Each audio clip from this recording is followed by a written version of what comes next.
that means I want to buy it. So why is the British pound, in the 197 area against the dollar? Well, simply put, it's because if you own pounds, you're going to get paid 5.25% in pounds just for owning them. Just for sitting on your pound sterling, you're going to get paid this each and every year. Now, when you start to look at that in conversion to dollars, you're really going to get about 10.5% effective gross interest in dollars. So, what does that mean? That means I want to own pounds. Why on earth would I want to own dollars if I'm getting paid 4.75%? I know that's not the rate. Why am I going to want to own that? I'm making more money over here. And remember, we're talking about hundreds of millions of dollars. So even 0.25% is going to be a huge amount, let alone 3/4 or more of a percent or a full percent. Okay, so that's why you're going to have more demand. So how do we boil that down? How can we take that concept of supply and demand and attach it to our chart?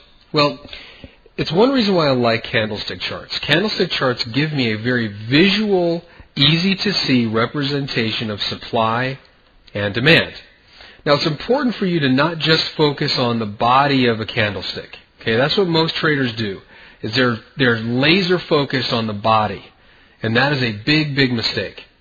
You've got to be focused on the entire construction of the candlestick and what does that mean in terms of trading.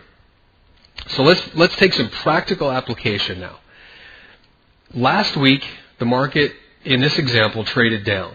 And this is not the current market, this is back in history. So last week, the market trades down.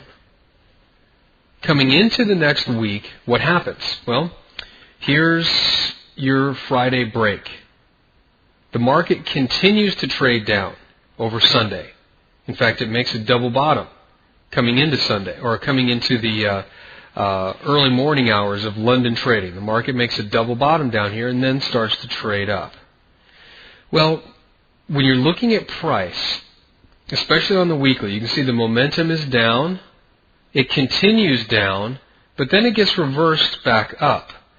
So what we're going to do is we're going to take this, number one, in steps, and we're going to break it down into chunks and hopefully get into the flow of what happened in the marketplace.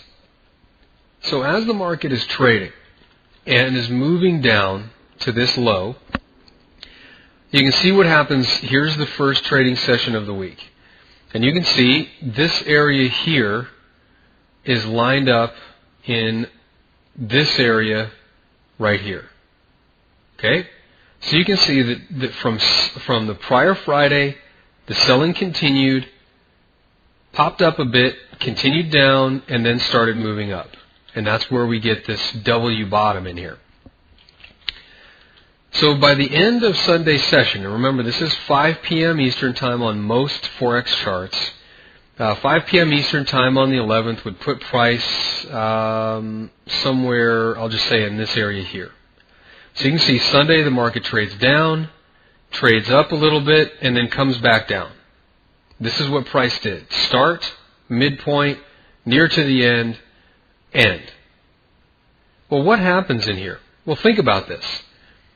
If supply and demand drives price, and if price is going down, then what does that mean on this side of the line? Well, it means there's supply. And there's more supply than there is demand. Well, what happens on this side of the line? Well, there's demand. There's more demand than there is supply because we see price moving up.